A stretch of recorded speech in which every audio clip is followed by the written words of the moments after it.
الحمد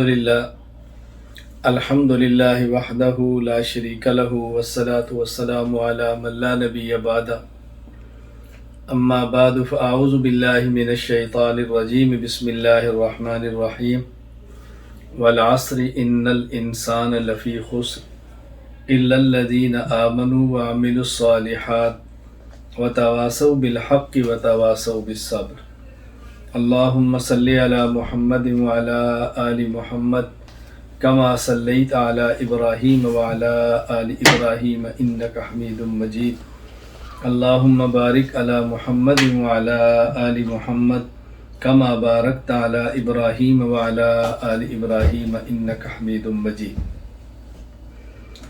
عقائد اہل سنت والجماعت جو کہ اہل سنت والجماعت کی کتب عقائد میں مذکور ہیں، ان کی 3 قسمیں ہیں۔ نمبر 1 وہ عقائد جو دلائل قطعیہ نقلیہ سے ثابت ہو، دلیل قطعی ہو یعنی اس کا ثبوت بھی قطعی ہو اور اس کی دلالت اور معنی بھی واضح، اس میں دوسرے معنی کا احتمال نہ ہو۔ نمبر 1 جو دلائل نقلیہ قطعیہ سے ثابت ہو۔ پھر اس کی 3 قسمیں ہیں، یعنی دلیل قطعی نقلی کون سی ہے؟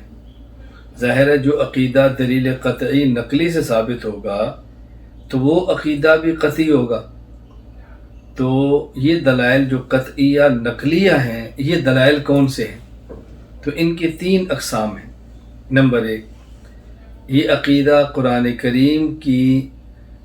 کریم کے ظاہری عبارت سے ثابت ہو۔ ظاہر اگر ظاہری سے نہیں ہوگا تو پھر اور معنی بھی ہو سکتا ہے، لیکن جب ظاہری عبارت سے ثابت ہوگا تو پھر دوسرا معنی نہیں ہو سکتا، اس لیے ہم نے کہا قرآن کریم کی عبارت کے ظاہر سے ثابت ہو، جس طرح جنت اور جہنم۔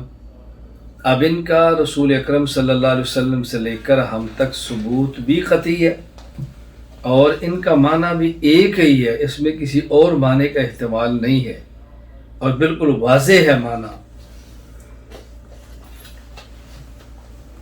یہ جو رسول اکرم صلی اللہ علیہ وسلم سے ہم تک ثابت ہو کر ان کا ثبوت آیا ہے، یہ ثبوت کیسا ہے؟ یعنی نقل تو تواتر کے ساتھ ہو، جب بات اچھی طرح ذہن نشین فرمائے۔ نمبر 1 قرآن کریم کی آیت سے ثابت ہو اور آیت کے ظاہر سے ثابت ہو۔ نمبر 2 عقیدہ حدیث سے ثابت ہو، حضور اکرم صلی اللہ علیہ وسلم سے ثابت ہو، لیکن ثبوت آپ سے ہم تک یہ نقل تواتر کے ساتھ ہو، یعنی نبی پاک صلی اللہ علیہ وسلم سے جو حدیث پاک ہے جس سے عقیدہ ثابت ہو رہا ہے وہ حدیث متواتر ہو۔ اب تواتر کی 2 قسمیں ہیں، تواتر لفظی ہو اور تواتر معنوی ہو۔ جو تواتر لفظی ہوگا اس میں تواتر معنوی تو ضروری ہے، یعنی الفاظ بھی حدیث پاک کے تواتر کے ساتھ ثابت ہوں، اور یا الفاظ تواتر سے ثابت نہیں ہیں لیکن الفاظ کا معنی متواتر سے ثابت ہے۔ نبی کریم صلی اللہ علیہ وسلم سے جو تواتر لفظی کے ساتھ ثابت ہے، اس کی مثال جیسے ختم نبوت، اور جو تواتر معنوی ہو جیسے ثواب و عذاب قبر۔ اب یہ عقیدہ بھی قطعی ہے اور نقلی ہے۔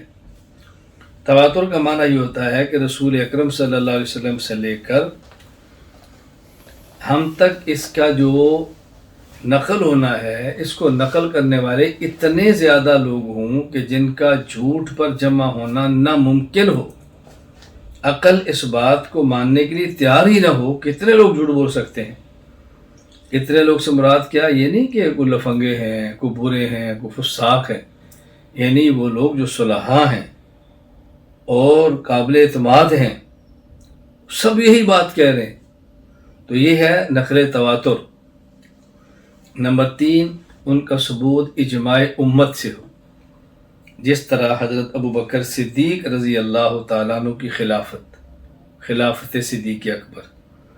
تو میں نے عرض کی ہے کہ عقائد کی 3 قسمیں ہیں۔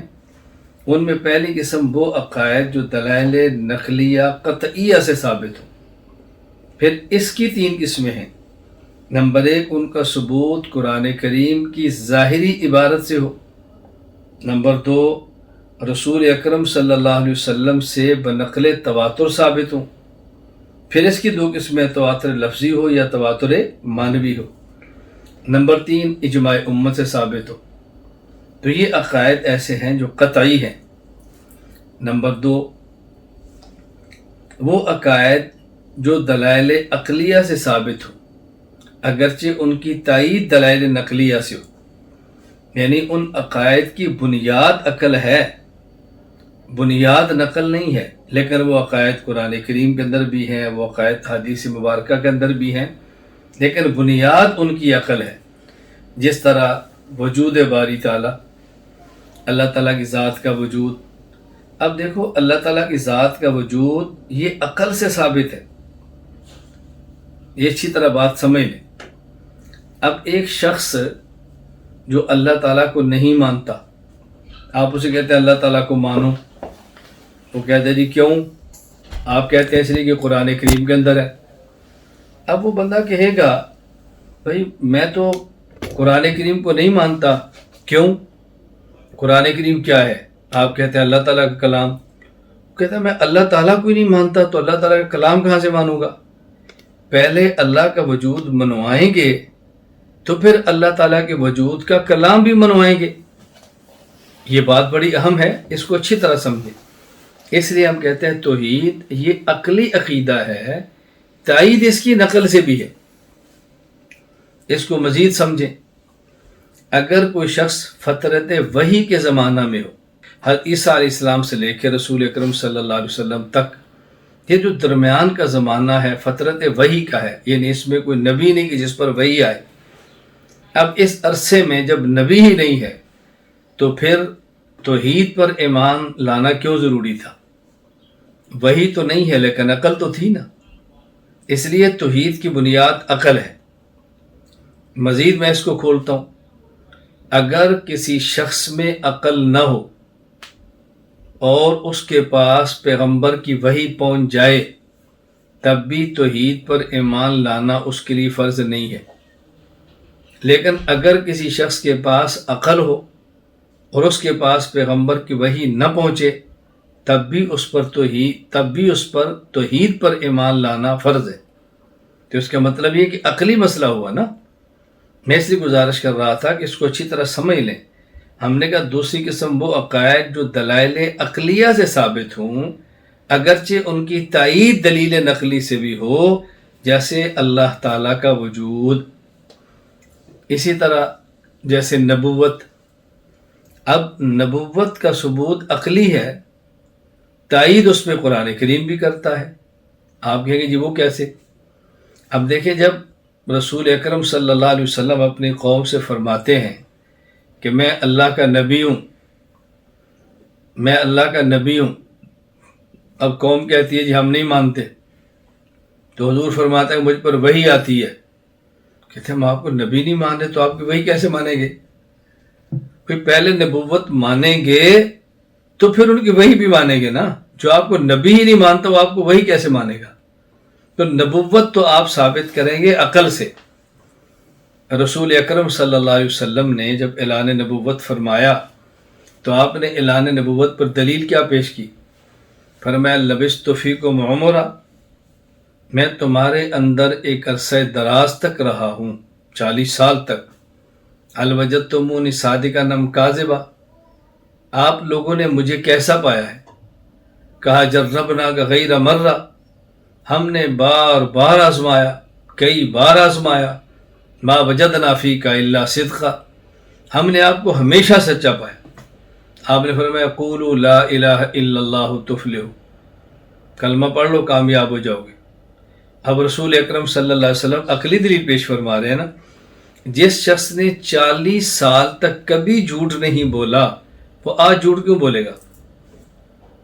عقل اس بات کو مانتی ہے نا، تسلیم کر رہی ہے کہ جس شخص نے 40 سال تک ہمیشہ سچ بولا ہے وہ اچانک جھوٹ کیوں بول دے گا؟ اس کو کیا ضرورت ہے جھوٹ بولنے کی؟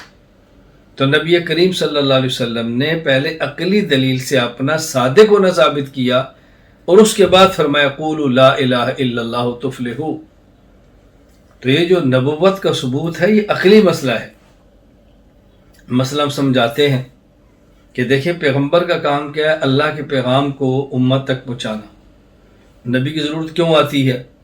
ہم اللہ کی ذات کو دیکھ نہیں سکتے، اللہ کی بات کو سن نہیں سکتے، تو اللہ کی بات مانیں گے کیسے؟ اللہ تعالیٰ کی بات تو تب مانیں گے نا جب اللہ کی ذات کو دیکھیں یا اللہ کی بات کو سنیں۔ ایک شخص دیکھ بھی نہیں سکتا، سن بھی نہیں سکتا، تو اللہ کی بات کیسے مانے گا؟ میں سمجھانے کے لیے مثال دیا کرتا ہوں کہ میں بیان کر رہا ہوں، بیان کے دوران میرے پاس ایک شخص بیٹھا ہوا ہے، میں اسے کہتا ہوں پانی لاؤ، وہ پانی نہیں لاتا، میں اس غصے میں ڈانٹ دیتا ہوں یا تھپڑ مار دیتا ہوں، تو آپ کہتے ہو استاد جی یہ شخص تو کانوں سے بہرا ہے، اس نے آپ کی آواز ہی نہیں سنی تو پانی کیسے لائے گا؟ اچھا یہ میں بیان کر رہا ہوں، بیان کے دوران پانی کی حاجت محسوس ہوتی ہے، تو میں چاہتا ہوں بیان کا تسلسل بھی نہ ٹوٹے اور پانی بھی مل جائے، تو میں یوں اس بندے کو کیسے اشارہ کرتا ہوں پانی لاؤ، وہ پانی نہیں لاتا، میں اس کو ڈانٹتا ہوں یا کوئی سخت بات کہتا ہوں یا تھپڑ مار دیتا ہوں، تو آپ کہتے ہو ساری وہ تو نبینا ہے، وہ تو آپ کا اشارہ دیکھتا ہی نہیں۔ اب اس کا معنی ہے کہ مجھے پانی وہ دے گا جو یا میری ذات کو دیکھے اشارہ یا میری بات کو سنے، جو دیکھ بھی نہیں سکتا سن بھی نہیں سکتا تو بات کیسے مانے گا؟ اب ظاہر ہم نے اللہ کی بات ماننی ہے، اللہ ہمارے خالق اور مالک ہیں، مخلوق اپنے خالق کی، مملوک اپنے مالک کی بات مانتی ہے، کوئی اس پر احسان نہیں ہے، لیکن بات مانے گی کیسے؟ اب اللہ کی اور ہمارے درمیان ایک واسطہ ہونا ضروری ہے جو اللہ تعالیٰ کی بات کو سنے یا اللہ کو دیکھے اور پھر آگے امت کو بات سمجھائے۔ تو ثبوت نبوت عقلی ہے، میں یہ سمجھا رہا ہوں۔ اسی طرح آخرت معاد کا مسئلہ اصل تو عقلی ہے، اس پر قرآن کریم دلیل بھی ہے۔ عقلی کیسے؟ دیکھیں عقل کہہ رہی ہے عدل ہونا چاہیے، انصاف ہونا چاہیے۔ ایک شخص دوسروں پہ ظلم کر رہا ہے، مظلوم کے پاس طاقت نہیں کہ بدلہ لے، تو آخر کوئی جگہ تو ایسی ہونی چاہیے نا کہ جہاں مظلوم کو پر ہونے والے ظلم کا بدلہ وہ لے سکے۔ دنیا میں تو ایسا نہیں ہو رہا، ہم دیکھ رہے ہیں، تو پھر کون سی جگہ وہ ہوگی؟ اسی طرح ایک شخص پوری زندگی اللہ کی عبادت میں لگا ہے، قربانی دے رہا ہے، مشقت برداشت کر رہا ہے، اپنا سب کچھ قربان کر رہا ہے، تو اس کو اس کا صلہ بھی ملنا چاہیے۔ دنیا تو بظاہر نہیں مل رہا تو کہاں ملے گا؟ اب اس کے صلے کی جگہ ہی نہ ہو تو پھر لوگ کہیں گے عیاشی کرنا ٹھیک ہے، چلو ہم مزے کر رہے ہیں، اپنی سرور حاصل کر رہے ہیں۔ اس لیے یہ آخرت یہ عقلی مسئلہ ہے، تائید اس کی دلیل نقلی سے بھی ہوتی ہے۔ اسی طرح عصمت انبیاء علیہم السلام یہ بھی عقلی ہے، نقل اس کا معید ہے کہ پیغمبر معصوم ہوتا ہے، پیغمبر معصوم ہوتا ہے، پیغمبر گناہوں سے پاک ہوتا ہے، عقلی مسئلہ ہے۔ یہ بات اچھی طرح ذہن نشین فرما لیں۔ ظاہر ہے کہ اللہ تعالیٰ نے انسان کو پیدا فرمایا ہے، نمبر 1 زمینی بدن، نمبر 2 آسمانی روح۔ زمینی بدن کو خوراک چاہیے اور بیمار ہو جائے تو دوا چاہیے۔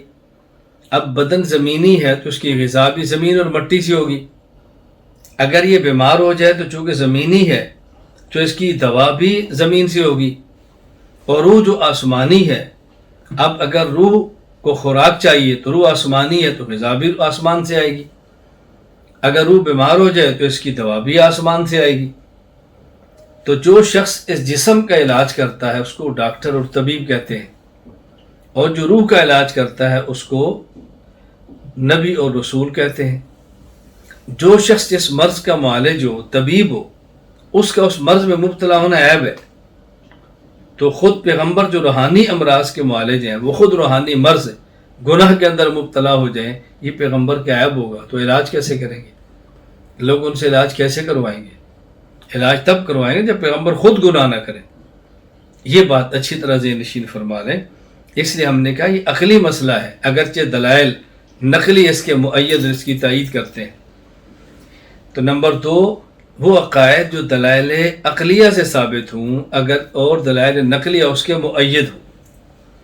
دلائل عقائد کی تیسری قسم وہ عقائد جو دلائل ظنیہ سے ثابت ہو، دلائل ظنیہ سے ثابت ہو، یعنی دلیل قطعی نہ ہو بلکہ دلیل ظنی ہو۔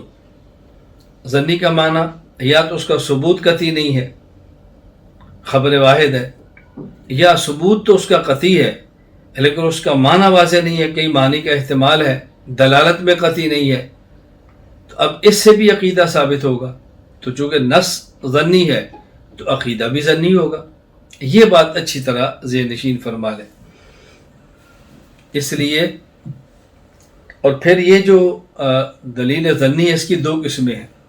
نمبر ایک خبر واحد، یعنی اس خبر کے روات ہر دور میں اتنے زیادہ نہیں ہیں کہ جن کے جھوٹ پر جمع ہونے کو عقل ناممکن کہہ دے، اتنے زیادہ نہیں ہیں، کم ہیں۔ اب یہ جو خبر واحد ہے اس سے جو مسئلہ عقیدہ ثابت ہوگا وہ عقیدہ ظنی ہوگا۔ پیغمبر کا مال وراثت میں تقسیم ہونا یہ ظنی عقیدہ ہے۔ نبی جہاں فوت ہو وہی نبی کا دفن ہونا یہ ظنی عقیدہ ہے، کیونکہ نص ظنی ہے جس سے عقیدہ ثابت ہو رہا ہے۔ نمبر دو، وہ استنباط سے ثابت ہو، یعنی قرآن کریم میں صراحتاً نہیں ہے، حدیث پاک میں صراحتاً نہیں ہے، وہ استنباط سے عقیدہ ثابت ہو رہا ہے۔ استنباط کا معنی قرآن اور حدیث میں غور فکر کر کے مسئلے کو نکالنا، یہ استنباط ہے۔ اب اس کی مثال سمجھیں، جیسے قرآن کریم کا قدیم ہونا، اب یہ کہ صراحتاً تو لکھا ہوا نہیں ہے نا، استنباط کیا جاتا ہے۔ اسی طرح فرشتوں پر انبیاء کی فضیلت، یعنی انبیاء کا ملائکہ سے اعلیٰ ہونا، اب یہ صراحتاً تو لکھا ہوا نہیں ہے نا، یہ استنباط سے عقیدہ ثابت ہو رہا ہے۔ تو میں خیر یہ عرض کر رہا ہوں کہ اس کو اچھی طرح سمجھ لیں کہ عقائد کی تین قسمیں ہیں۔ نمبر ایک وہ عقائد جو دلائل نقلیہ سے ثابت ہو، نمبر دو وہ عقائد جو دلائل عقلیہ سے ثابت ہو، نمبر تین وہ عقائد جو دلائل ظنیہ سے ثابت ہو۔ اس لیے عقائد کے بارے میں یہ بات کہہ دینی کہ عقیدہ ہمیشہ قطعی ہوتا ہے، اس کا انکار کفر ہے، یہ ٹھیک نہیں۔ کبھی عقیدہ قطعی ہوتا ہے اس کا انکار کفر ہوتا ہے، اور کبھی عقیدہ ظنی ہوتا ہے اور اس کا انکار اہل سنت والجماعت سے خروج ہوتا ہے۔ یہ بات اچھی طرح ذہن نشین فرما رہے ہیں، اس غلط فہمی کے اندر کبھی مبتلا نہیں ہونا۔ اور یہ جو تقسیم ہم نے کی ہے، اس حضرت علامہ عبدالعزیز فرہاروی نور اللہ مرقدہ النبراس شرح العقائد میں وہ یہ فرماتے ہیں، ان المسائل الاعتقادیہ قسمان، احدهما ما يكون المطلوب فيه اليقين كوحدة الواجب تعالى وصدق النبي صلى الله عليه وسلم، وثانيهما ما يكتفي فيهما بالظن كهذه المسألة، والاكتفاء بالدلیل الظنی انما لا يجوز في الاول بخلاف الثانی۔ کہتے ہیں مسائل اعتقادیہ کی دو قسمیں ہیں۔ نمبر ایک جہاں پر یقین مطلوب ہو، قطعیت مقصود ہو، جیسے اللہ تعالیٰ کا وجود، اللہ تعالیٰ کا ایک ہونا، رسول اللہ صلی اللہ علیہ وسلم کا سچا اور صادق ہونا۔ اور دوسرا جس میں قطعی نہیں، ظنی بات بھی کافی ہو جائے، ظنی دلیل بھی کافی ہو جائے، جس میں یقین نہیں ظن کافی ہے۔ تو کہتے ہیں جس طرح یہ مسئلہ، یعنی عصمت انبیاء، جس میں انبیاء کرام کی ملائکہ پر فضیلت کا مسئلہ ہے، جس طرح یہ مسئلہ ہے، تو حضرت فرماتے ہیں جہاں یقین مطلوب ہو وہاں دلیل قطعی چاہیے، اور جہاں ظن مقصود ہو وہاں دلیل بھی ظنی چلے گی۔ علامہ عبدالعزیز فرہاروی رحمہ اللہ تعالی یہ بہت بڑے آدمی تھے اور بہت بڑی عمر میں فوت نہیں ہوئے۔ ان کی غالباً عمر 38 سال تھی، غالباً یا 39 سال، نہ غالباً 33 سال، مجھے اب یاد نہیں ہے، غالباً 33 سال، بہت بڑی عمر نہیں تھی۔ اور ان کے بارے میں ہمارے استاد فرمایا کرتے کہ 300 کتب کے مصنف ہیں۔ ان کی کتب مطبوعہ کم ہیں، غیر مطبوعہ زیادہ ہیں۔ محنت کی، اساتذہ کی خدمت کی، اللہ نے فضل اور کمال عطا فرما دیا۔ میں اکثر یہ بات کہتا ہوں، اگر علم میں برکت مقصود ہو تو استاذ کو خوش رکھو، دنیا اور مال میں برکت مقصود ہو تو اپنے والدین کو راضی اور خوش رکھو۔ دونوں چیزیں چاہیے تو والدین اور استاد دونوں کو خوش رکھو، اللہ تعالیٰ دونوں نعمتیں اور دونوں چیزیں عطا فرما دیں۔ ان کے بارے میں بہت عجیب ہم اپنے اساتذہ سے بات سنا کرتے ہیں۔ ہمارے ایک استاد فرماتے ہیں کہ مولانا عبدالعزیز فرہاروی رحمہ اللہ تعالیٰ یہ یعنی بہت زیادہ ذہین نہیں تھے، معمول کے آدمی تھے، استاذ کی خدمت بہت کرتے تھے۔ ان کے استاذ بیمار ہوئے، اتنے بیمار ہوئے کہ ان کو خدشہ ہوا کہ شاید اب میں زندہ نہ رہ سکوں۔ اپنے شاگردوں سے فرمایا کہ میں بہت بیمار ہوں، اب تم کسی اور سے جا کے کتابیں پڑھ لو، میں نہیں پڑھا سکتا۔ طلبہ چلے گئے۔ مولانا عبدالعزیز فرہاروی رحمۃ اللہ علیہ نہیں گئے۔ استاد نے فرمایا کہ بیٹا آپ کیوں نہیں گئے؟ حضرت فرمانے لگے کہ استاد جی پہلے ہمیں آپ کی ضرورت تھی، اب آپ کو ہماری ضرورت ہے۔ جب ہمیں ضرورت تھی تو آپ نے پوری فرمائی، اب آپ کی ضرورت ہے تو میں پوری کروں گا۔ حضرت نہیں گئے، بس اللہ نے نواز دیا، اور ایسا نوازا کہ ہمارے استاد فرماتے تھے کہ علامہ عبدالعزیز فرہاروی رحمہ اللہ تعالی بیک وقت دو آنکھوں سے دو الگ الگ فنوں کا مطالعہ فرماتے۔ دائیں آنکھ سے تفسیر کا مطالعہ ہو رہا ہے، بائیں آنکھ سے حدیث کا مطالعہ ہو رہا ہے، اور دونوں چیزیں دماغ میں محفوظ ہو رہی۔ بیک وقت دونوں ہاتھوں سے الگ الگ موضوع پہ تحریر فرماتے۔ دائیں ہاتھ سے عقیدہ لکھ رہے ہیں تو بائیں ہاتھ سے فقہ لکھ رہے ہیں۔ اور حضرت فرمایا کرتے تھے کہ اگر میں دو ہاتھوں سے الگ مضامین اور دونوں پاؤں کی انگلیوں سے الگ مضامین، میں بیک و 4 مضامین پہ بھی لکھنا چاہوں تو لکھ سکتا ہوں، لیکن پاؤں سے لکھنا ادب کے خلاف ہے۔ اندازہ کرو کس قدر اللہ پاک نے نوازا تھا، کس قدر نوازا تھا۔ میں اس لیے یہ طلباء سے گزارش کرتا ہوں کہ اپنا ایک مزاج بنا لو، اپنے اساتذہ کو راضی رکھو، اپنے اساتذہ کو ناراض نہیں کرنا، اساتذہ کا ادب کرو، اساتذہ کا احترام کرو، اساتذہ کی خدمت کرو، اساتذہ خود پر فنا کرو۔ یہاں ایک بات اور سمجھے بہت اچھی طرح، بسا اوقات ایک عقیدہ اہل سنت والجماعت کا ہوتا ہے اور قرآن کریم کی آیت بظاہر اس عقیدے کے خلاف ہوتی ہے۔ ایک عقیدہ اہل سنت والجماعت کا ہوتا ہے اور حدیث پاک بظاہر اس کے خلاف ہوتی ہے۔ تو جو عقیدہ اہل سنت والجماعت اکابرین کا ہو، آپ نے اس عقیدے کو لینا ہے۔ یہ جو آیت اور حدیث آپ کو خلاف نظر آ رہی ہے یا خلاف بتائی جا رہی ہے، یہ خلاف ہوتی نہیں، نظر آتی ہے۔ جب آپ اس پہ غور فرمائیں گے، جب اس کو دیکھیں گے تو آپ کو خود اندازہ ہو جائے گا کہ نہیں، ہمارا ذہن غلط ہے، ہمیں آیت کا معنی سمجھنے میں غلطی لگی ہے۔ میں یہاں ایک بات اکثر کہا کرتا ہوں کہ علماء دیوبند کا عقیدہ قرآن اور حدیث کے خلاف ہو، میں نہیں مانتا۔ ہاں، عقیدہ علماء دیوبند کا قرآن حدیث کے خلاف ہوگا نہیں، کبھی قرآن حدیث کے خلاف نظر آئے گا۔ قرآن حدیث کے خلاف ہوگا نہیں، کبھی قرآن حدیث کے خلاف نظر آئے گا۔ جب عقیدہ قرآن حدیث کے خلاف نہ ہو، صرف نظر آئے، تو اپنی نظر کا اہل نظر سے علاج کرواؤ۔ عقیدہ قرآن اور حدیث کے خلاف پھر نظر بھی نہیں آئے گا۔ ہم دیوبند والے بحمد اللہ تعالی اہل علم ہیں، تو علم کی درسگاہ بھی رکھتے ہیں، اور اہل نظر ہیں تو نظر کی خانقاہ بھی رکھتے ہیں۔ اس لیے اہل علم عقیدہ بھی دیتے ہیں، اہل نظر نظر کا علاج بھی کراتے ہیں۔ اور یہ بات میں بارہا کہتا ہوں پوری دنیا میں علماء کرام کو، اللہ کرے میں یہ بات سمجھانے میں کامیاب ہو جاؤں کہ ہم اس کی محنت کر رہے ہیں کہ عقیدہ کے لیے علم کی درسگاہ بھی ہو، اور اپنی نظر اور اصلاح کے لیے اہل اللہ کی خانقاہ بھی ہو۔ یہ عقائد کی درسگاہ اور اللہ کی خانقاہ، یہ دونوں کا ساتھ چلنا ضروری ہے۔ بس پھر ایسا کام ہوتا ہے، میں کیا بتاؤں، ایسا کام ہوتا ہے میں کیا بتاؤں آپ کو، اللہ ہم سب کو توفیق عطا فرمائے۔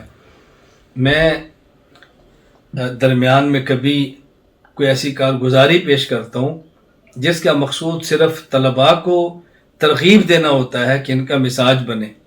مثلا میں آج یہ بھی آپ کے سامنے بیٹھا ہوں تو شاید آپ کے لیے اس بات کو ایک ماننا مشکل ہو جائے کہ میں گزشتہ سے پیوستہ رات 2 بجے سویا اور 3 بجے اٹھا، پھر تہجد، اذکار، اپنے معمولات چلتے رہے، اور پھر اشراق کے بعد تقریباً 7:30 بجے سویا اور 10:30 بجے اٹھا چونکہ جمعہ تھا، پھر جمعہ کے بعد مہمان، اپنے کام، مشغولیت، میرا سفر تھا اس کی تیاری، تو رات تقریباً میرا خیال ہے 1 یا 1:30 بجے سویا۔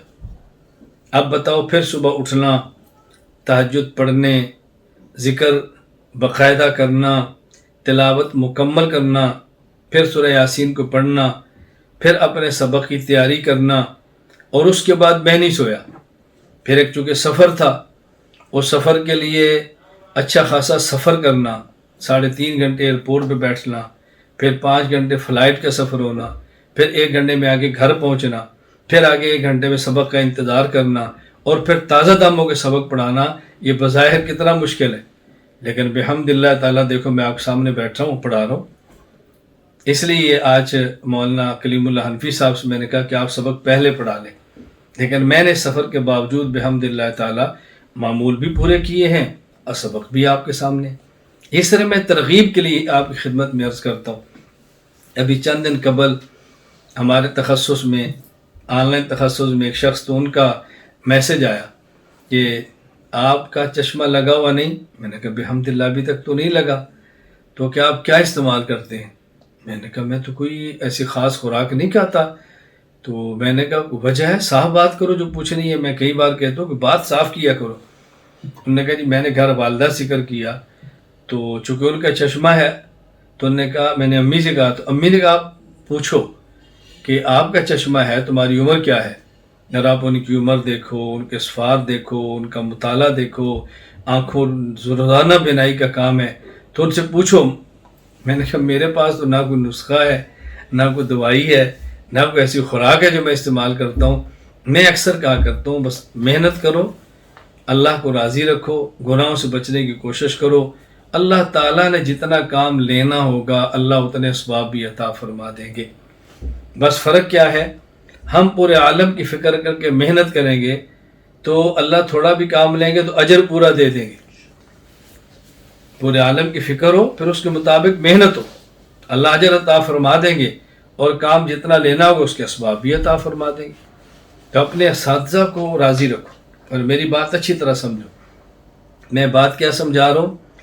اگر اہل سنت والجماعت اکابرین کا کوئی عقیدہ ہو، بظاہر قرآن یا حدیث کے خلاف ہو، تو اپنے اکابرین اہل سنت والجماعت کا عقیدہ لینا ہے اور آیت یا حدیث کو سمجھنے کی کوشش کرنی ہے۔ فوری طور پہ یہ نہیں کہتے نا کہ عقیدہ قرآن کے خلاف ہے، وہ کوئی معصوم تھوڑے ہی ہیں، کیا ان سے غلطی کون سا نہیں ہو سکتی؟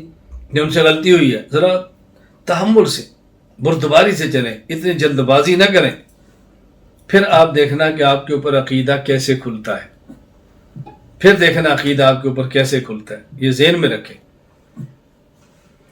جلد بازی کبھی نہ کریں۔ میں اس پر بات کر رہا ہوں، مثلا اہل سنت والجماعت اکابرین کا عقیدہ ہے اللہ تعالیٰ موجود، بلا جسم، بلا جہت، بلا مکان ہے، لیکن قرآن کریم کی آیات سے بظاہر یوں لگتا ہے کہ جیسے اللہ تعالیٰ کے لیے مکان ہے، جیسے ثم استوى علی العرش، اللہ تعالیٰ عرش پر مستوی ہے۔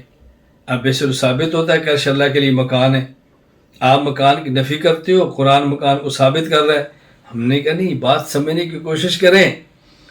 حضرت امام بخاری رحمہ اللہ فرماتے ہیں وقال مجاہد استوى علی العرش ای علی العرش، یعنی یہاں عرش کا معنی، استوى علی العرش کا معنی عرش پر غالب ہونا ہے۔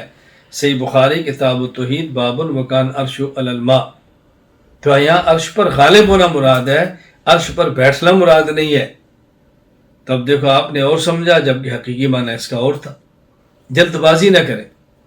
دوسری مثال دیکھیں، انبیاء علیہ السلام معصوم ہیں، اللہ پاک نبی کو گناہوں سے بچا لیتے ہیں۔ اب یہ عقیدہ بظاہر قرآن کے خلاف ہے۔ قرآن کہتا ہے وَعَصَىٰ آدَمُ رَبَّهُ فَغَوَىٰ، تو لوگ فوراً کہتے ہیں جی قرآن سے معصیت ثابت ہو رہی ہے، آدم علیہ السلام آپ کہتے ہیں معصوم ہیں، نہیں بابا نہیں، بات سمجھو۔ المعصیت مصدر وقد تطلق علی الزلۃ مجازا، خلاصہ کیا ہے؟ اس پر تفصیلی بات تو انشاءاللہ جب عصمت انبیاء کا عقیدہ بیان کریں گے، عقیدے پر دلائل دیں گے، مخالف کے عقیدے کو انشاءاللہ دلائل کی دنیا میں غلط ثابت کریں گے۔ اور جو بوگس قسم کے دلائل دیے جاتے ہیں نا، بوگس دلیل نہیں ہوتی، اپنی منمانی تشریحات کر کے اس دلیل کو وہ پیش کرتے ہیں، اسی لیے ہم اس کو بوگس کہتے ہیں۔ پھر آپ اندازہ فرمائیں کہ ہمارا عقیدہ کتنا پختہ ہے۔ بہرحال فی الحال میں سمجھا رہا ہوں، معصیت کہتے ہیں ارادہ نافرمانی کے ساتھ نافرمانی کرنا، یہ ہوتی ہے معصیت۔ اور اگر کوئی آدمی ایسا کام کر لے جو نہیں کرنا چاہیے مگر ارادہ نافرمانی کا نہ ہو، اس کو معصیت نہیں کہتے۔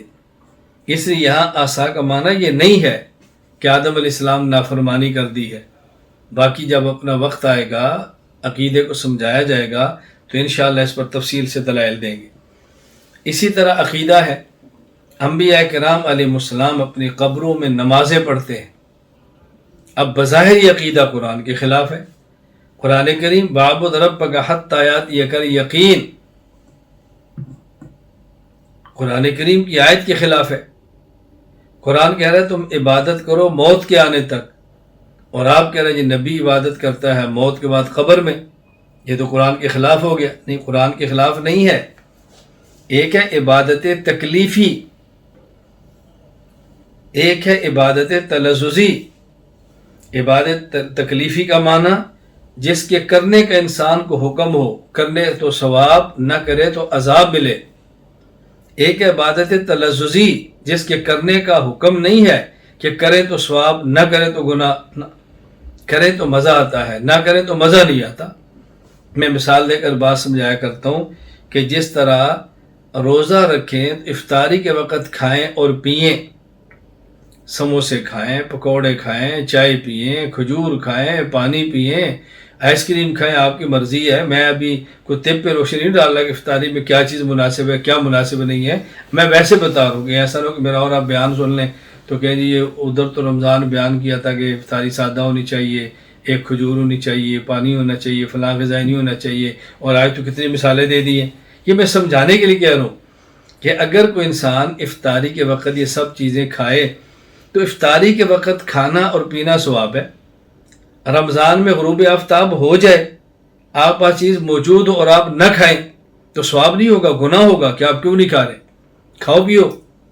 لیکن اگر کوئی شخص تراویح کے بعد آئس کریم کھاتا ہے، فریشمنٹ کرتا ہے، کولڈ ڈرنک لیتا ہے، کافی پیتا ہے، جو مزے کرتا ہے، تو یہ تو نہیں کر وہاں کو کرے گا تو ثواب، نہیں کرے گا تو گناہ ہوگا، کرے گا تو مزہ آئے گا، نہیں کرے گا تو مزہ نہیں آئے گا۔ تو جس طرح وقت افطار کھانا اور پینا ثواب ہے، اور وقت ہو جائے اور کھانا پینا موجود ہو اور پھر بھی نہ کھائے، شریعت اس کو پسند نہیں کرتی، عذاب کا خدشہ ہے۔ لیکن تراویح کے بعد کھانا پینا ثواب نہیں ہے، نہ کھائیں تو گناہ نہیں ہے، آپ کی مرضی ہے۔ تو یہاں یہ سمجھنا ضروری ہے کہ عبادت تکلیفی اور عبادت تلذذی، یہ جو قرآن کہتا ہے وَاعْبُدْ رَبَّكَ حَتَّىٰ يَأْتِيَكَ الْيَقِينُ، یہاں عبادت تکلیفی ہے۔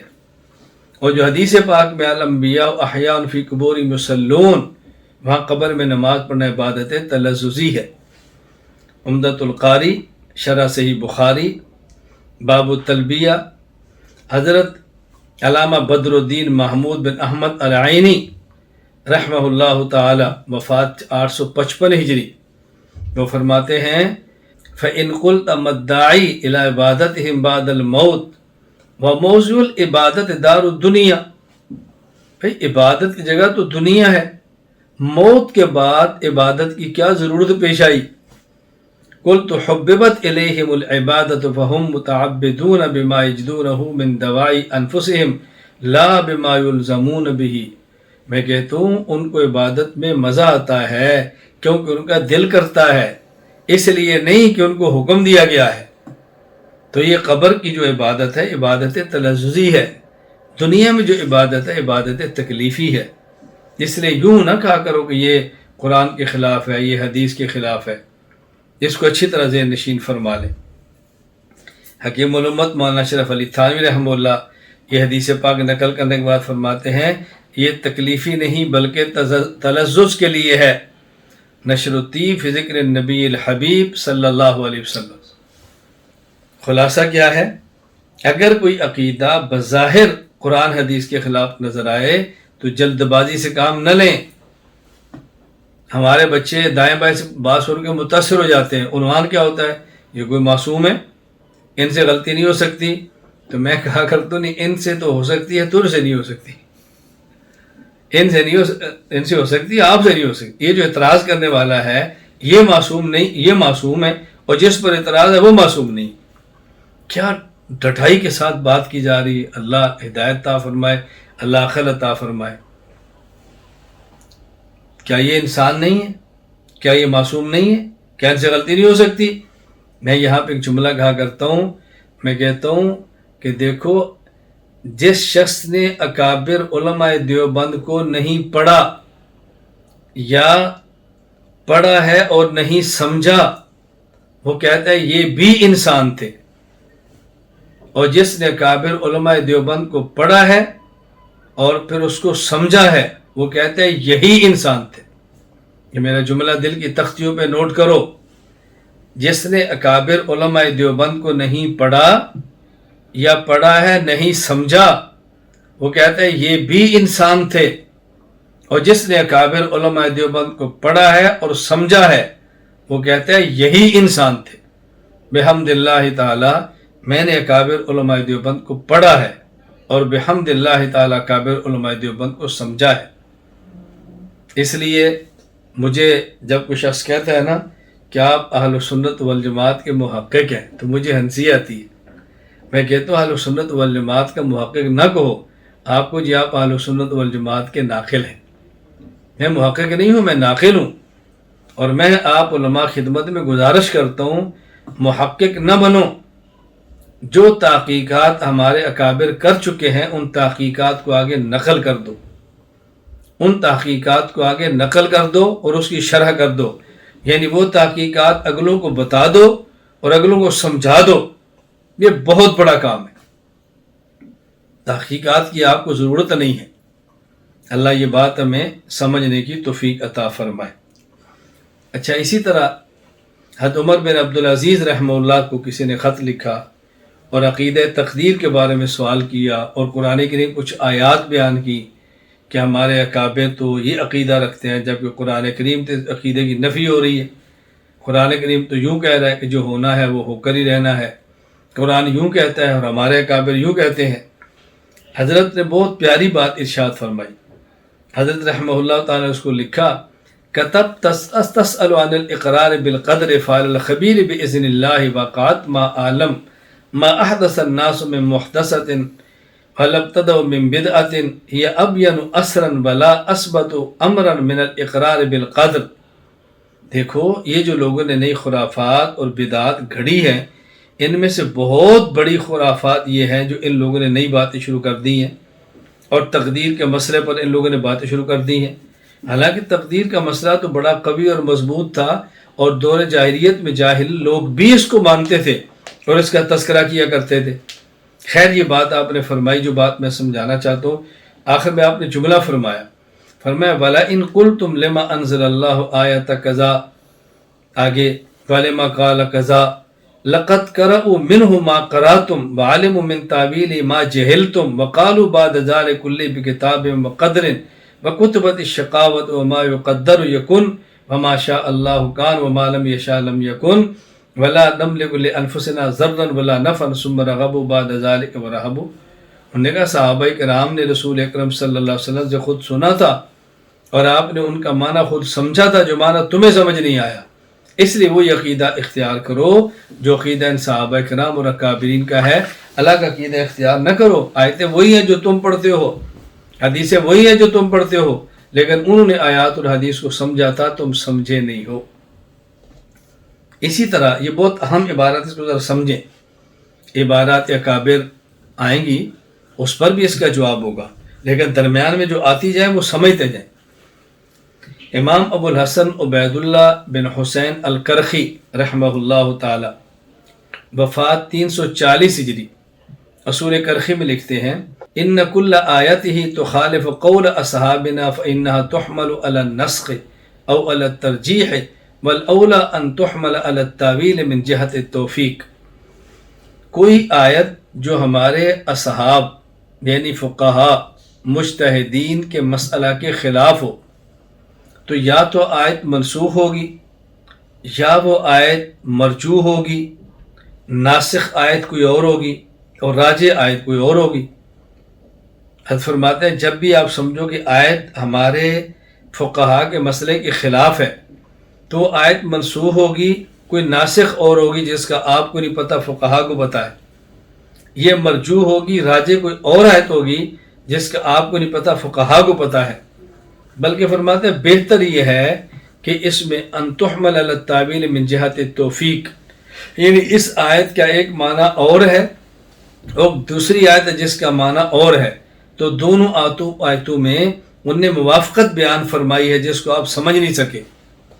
میں ایک چھوٹی سی مثال دے تو ابھی جو مسئلہ گزرا ہے نا کہ جس طرح ہمارا عقیدہ ہے کہ انبیاء علیہ السلام قبر میں نماز پڑھتے ہیں، اب کوئی بندہ کہتا ہے یہ تو قرآن کی آیت کے خلاف ہے، وَاعْبُدْ رَبَّكَ حَتَّىٰ يَأْتِيَكَ الْيَقِينُ۔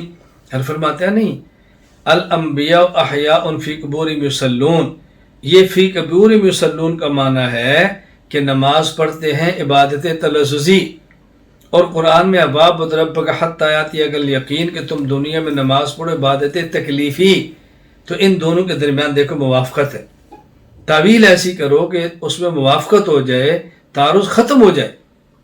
تو علامہ کرخی نے یہ بات فرمائی ہے کہ وہ آیت کہ جو بظاہر ہمارے فقہا کے مسئلہ کے خلاف ہو، یا وہ آیت منسوخ ہے، کوئی اور ناسخ ہے جو آپ کے علم میں نہیں، یا وہ مرجوح ہے، کوئی راجع ہے یا آپ کے علم میں نہیں، اور یا دونوں آیتوں کو نے معنی ایسے بیان کیا کہ دونوں آیتیں اپنی اپنی جگہ پر ٹھیک ہو سکتی ہیں۔ جس طرح بس ہم کہتے ہیں اللہ تعالیٰ ہر جگہ پر ہے، کوئی بندہ کہتا ہے نہیں جی قرآن تو کہتے ہیں ثم استوى علی العرش، عرش پر ہے، آپ کیسے کہتے ہیں ہر جگہ پر ہے؟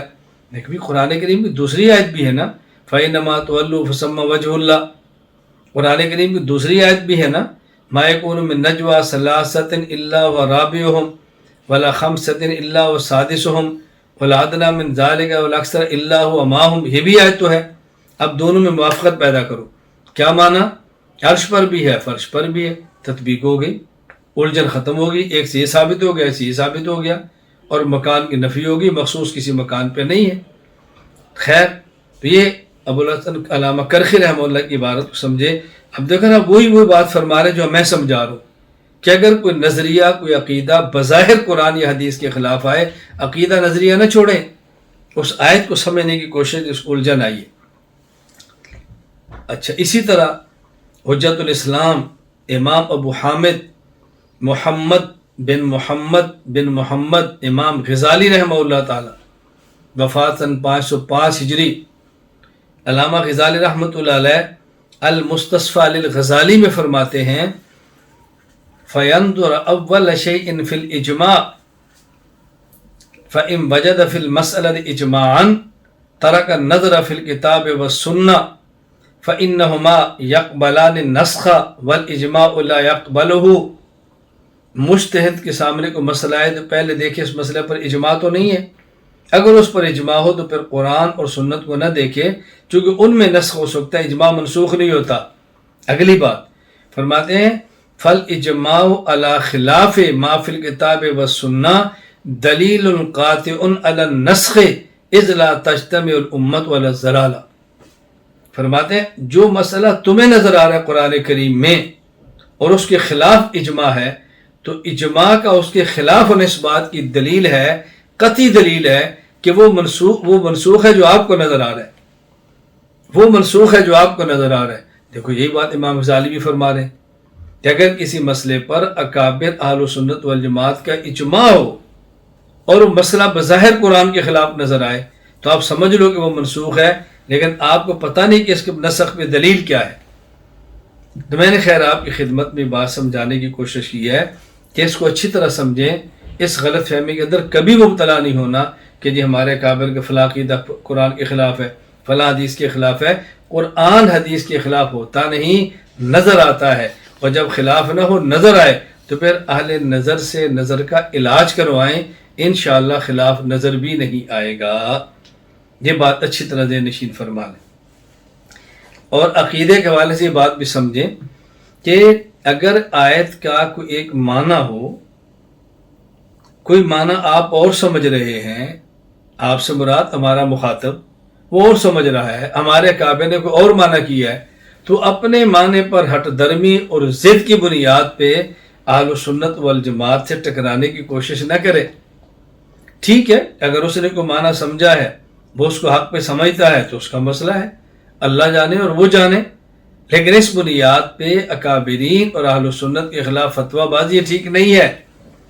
تو نص کے معنی میں سے ایک معنی کو لے کر عقیدہ قطعاً نہ بدلیں، اہل حق کے عقیدے کا انکار ہرگز نہ کریں، یہ بات اچھی طرح سمجھیں۔